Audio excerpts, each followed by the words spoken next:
नमस्कार दोस्तों। मुकेश अंबानी ने कहा है कि 2047 तक यूएस और चीन जितना समृद्ध भारत बन सकता है। चौथी औद्योगिक क्रांति की अगुवाई करने का मौका मिल सकता है। 90 के दशक देश दुनिया के लिए युगांतरित रहा। 90 के दशक देश दुनिया के लिए युगांतकारी रहा। सोवियत संघ के विघटन के साथ शीत युद्ध की समाप्ति हुई। 30 साल पहले देश का कायाकल्प करने वाले आर्थिक उदारीकरण की शुरुआत हुई।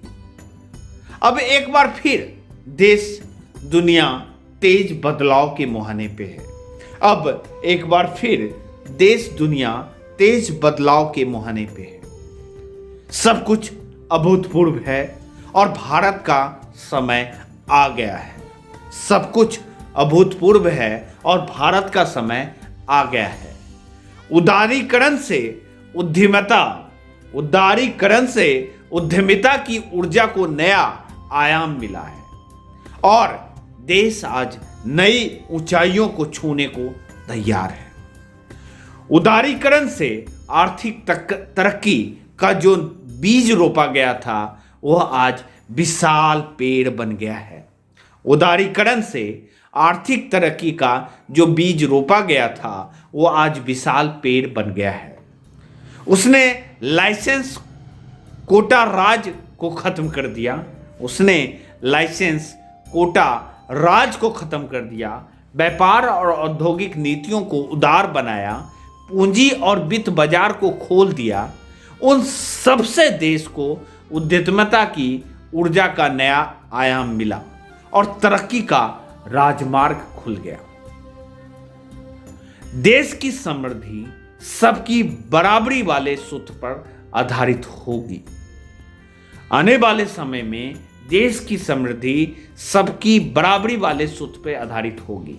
भारत 1991 के अभाव वाले समय से निकलकर 2021 और 2022 में आत्मनिर्भर वाली स्थिति में आ गया है।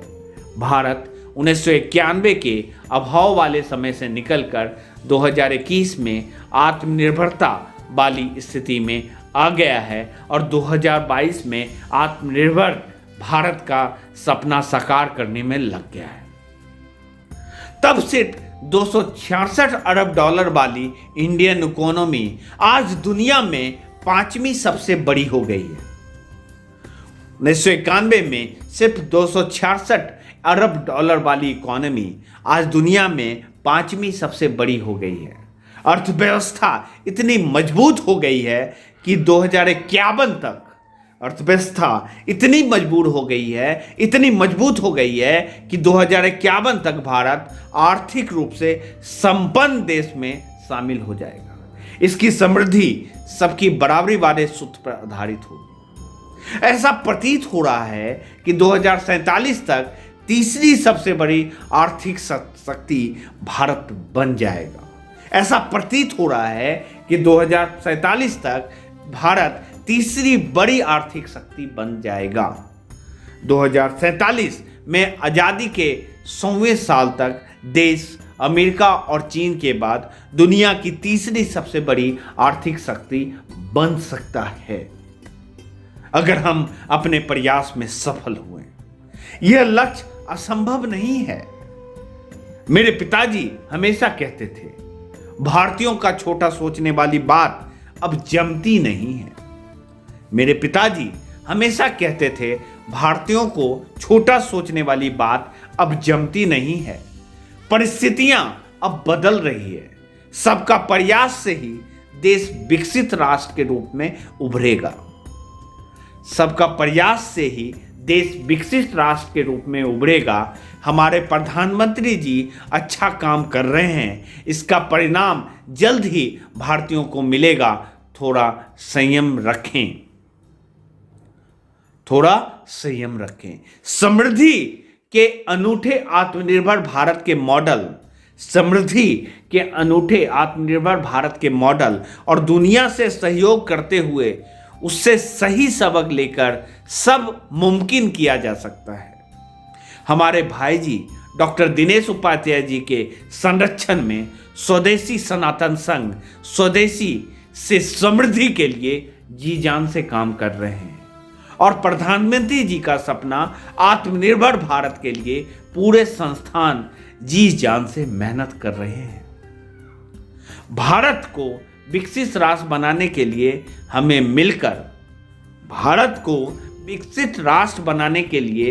मिलकर देश में स्वदेशी से समृद्धि के दिशा में कार्य करना है। भारत को विकसित राष्ट्र बनाने के लिए हमें मिलकर देश में स्वदेशी से समृद्धि की दिशा में कार्य करना है, जिसके लिए और विकास मॉडल बनाकर काम करना पड़ेगा। विकास के मॉडल में समाज के सबसे कमजोर तबके पर फोकस किया जा सकता है। विकास के मॉडल में समाज के सबसे कमजोर तबके पर फोकस किया जा सकता है, जिसको आर्थिक सुधारों का लाभ सबको बराबर आज तक नहीं मिला है। आर्थिक सुधारों का लाभ सबको बराबर आज तक नहीं मिला है। असमानता किसी भी सूरत में स्वीकार नहीं है और यह ज्यादा समय चलने वाला भी नहीं है। आर्थिक सुधारों का लाभ सबको बराबर नहीं मिला है, असमानता किसी भी सूरत में स्वीकार नहीं है और यह ज्यादा समय चलने वाला भी नहीं है। इसलिए विकास का मॉडल समाज के सबसे कमजोर तबके को समृद्ध बनाने की सोच के साथ बनाना होगा। इसलिए विकास का मॉडल समाज के सबसे कमजोर तबके के समृद्ध बनाने के सोच के साथ बनाना होगा। भारत का सबसे मजबूत पहलू महाद्वीप के आकार का बाजार है। भारत का सबसे मजबूत पहलू महाद्वीप के आकार का बाजार है, जिसको पूरी तरह खंगाला ही नहीं गया आज तक, जिसको पूरी तरह खंगाला नहीं गया है। अगर हम बढ़ती आय वाले मिडिल क्लास की आबादी 1 अरब तक पहुंचा सकें, अगर हम बढ़ती आय वाले मिडिल क्लास की आबादी 1 अरब तक पहुंचा सकें, तो इस वर्ग की बेहतरी की चाहत उत्पादन और खपत का एक सकारात्मक चक्र शुरू हो करेगी। सकारात्मक चक्र शुरू करेगी। इससे महिला सहित हर तरह के युवा उद्यमियों की तरक्की को बढ़ावा मिलेगा और विदेशी निवेशक भारत में मौजूदा अपार अवसरों को लपकने की कोशिश करेंगे। भारत के पास चौथी औद्योगिक क्रांति की अगुवाई करने का भी मौका है। भारत के पास चौथी औद्योगिक क्रांति की अगुवाई करने का भी मौका है।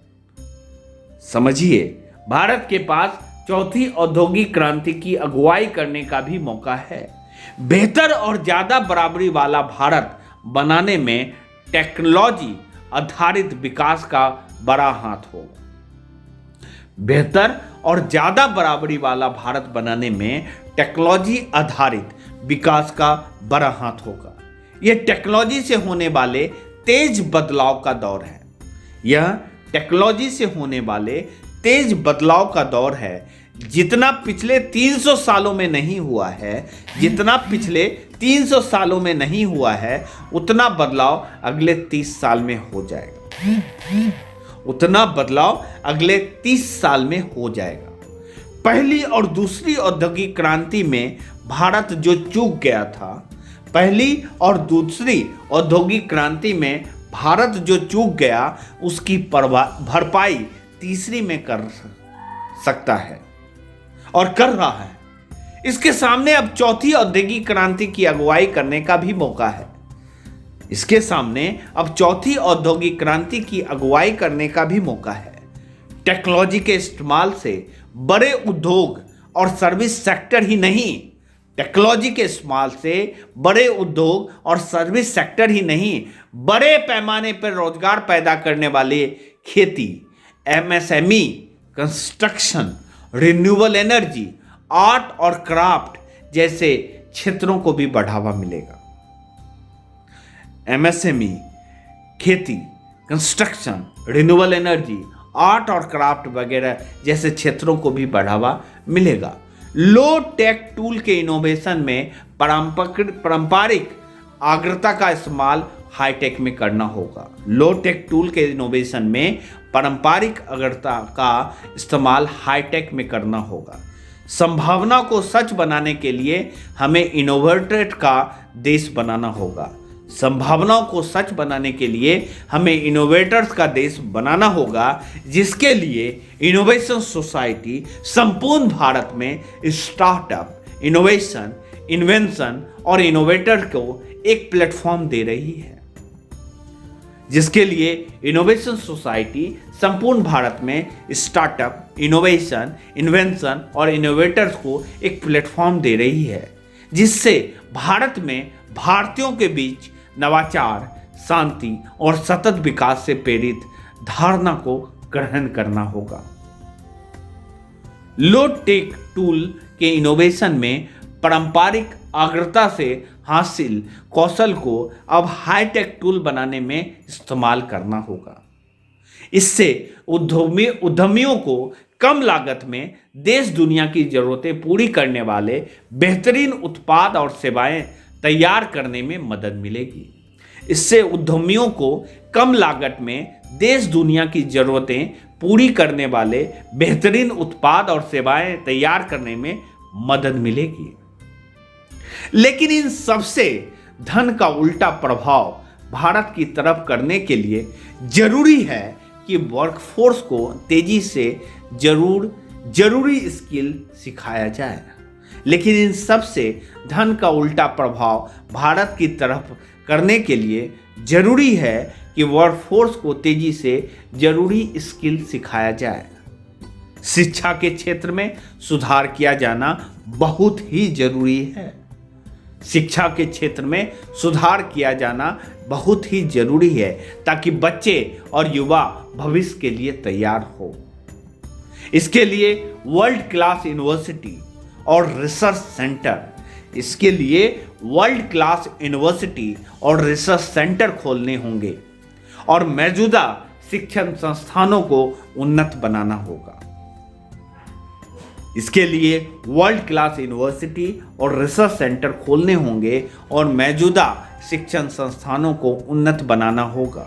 देश की असल संपत्ति सबके लिए शिक्षा, सबके लिए स्वास्थ्य और सबके लिए रोजगार ही है। देश की असल संपत्ति सबके लिए शिक्षा, सबके लिए स्वास्थ्य और सबके लिए रोजगार ही है। हमें धन और उसे हासिल करने के सोच में बदलाव लाना होगा। हमें धन और उसे हासिल करने के सोच में बदलाव लाना होगा और उनको संवेदना की प्रधानता वाली पुरानी मान्यताओं के अनुसार ढालना होगा।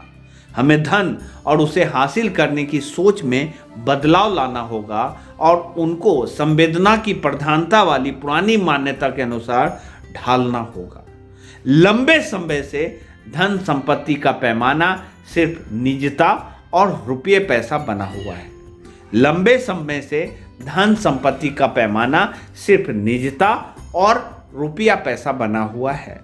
लेकिन हम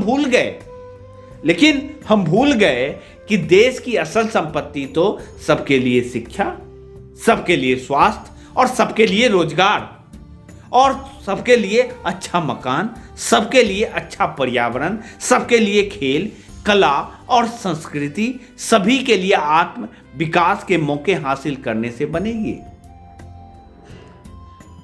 सबके लिए अच्छा मकान, सबके लिए अच्छा पर्यावरण, सबके लिए खेल, कला, संस्कृति, सभी के आत्म विकास के मौके हासिल करने से बनेगी। समृद्धि हमें सिर्फ अपने लिए नहीं, पूरी दुनिया के लिए चाहिए। समृद्धि हमें सिर्फ अपने लिए नहीं, पूरी दुनिया के लिए चाहिए। इसी को ध्यान में रखते हुए हमें अफोर्डेबल ग्रीन एनर्जी का बढ़ावा देना होगा। इसी को ध्यान में रखते हुए हमें अफोर्डेबल ग्रीन एनर्जी को बढ़ावा देना होगा। मैं रिलायंस इंडस्ट्री को उसके पहल के लिए बधाई देना चाहूँगा। मैं रिलायंस इंडस्ट्री को अफोर्डेबल ग्रीन एनर्जी में पहल करने के लिए बधाई देना चाहूँगा। आने वाले समय में प्रतिस्पर्धा और सहयोग पर आधारित साझेदारी पर भी निर्भर करेंगे भविष्य के कारोबार। आने वाले समय में प्रतिस्पर्धा और सहयोग पर आधारित साझेदारी पर निर्भर करेंगे भारत के कारोबार। वेल्थ क्रिएशन के इंडियन मॉडल के हिसाब से उद्यमिता के सिद्धांत में भी बदलाव लाने की जरूरत है। वेल्थ क्रिएशन के इंडियन मॉडल के हिसाब से उद्यमिता के सिद्धांत में भी बदलाव लाने की जरूरत है। भविष्य के सफल कारोबार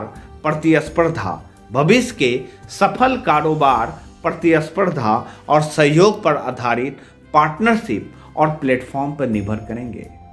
भविष्य के सारे सफल कारोबार प्रतिस्पर्धा और सहयोग पर आधारित पार्टनरशिप और प्लेटफॉर्म पर निर्भर करेंगे।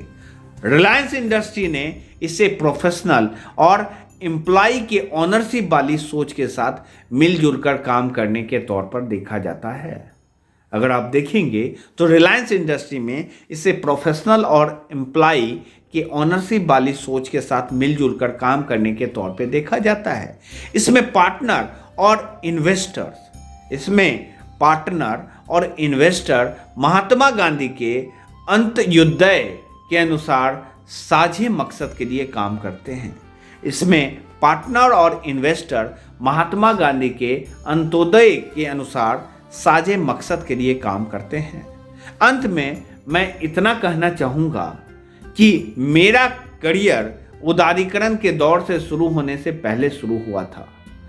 मैं इतना ही कहना चाहूँगा कि मेरा करियर उदारीकरण का दौर शुरू होने से पहले शुरू हुआ था, इसलिए नए भारत के उभार को लेकर उन्हें बहुत उम्मीद है और भरोसा है, और जिसके लिए हम आप सब मिलकर काम करेंगे, जिसके लिए पंचतत्व वर्ल्ड वाइड बिजनेस लिमिटेड काम कर रही है, जिसके लिए एशिया अफ्रीका डेवलपमेंट काउंसिल काम कर रही है, जिसके लिए नवाचार संस्थान काम कर रही है, और जिसके लिए हमारे देश के संपूर्ण संस्थान पूरे जोर शोर से देश को समृद्ध बनाने में काम कर रही है, और जल्द ही हम विकसित राष्ट्र के रूप में उभरेंगे। जय हिंद, जय भारत।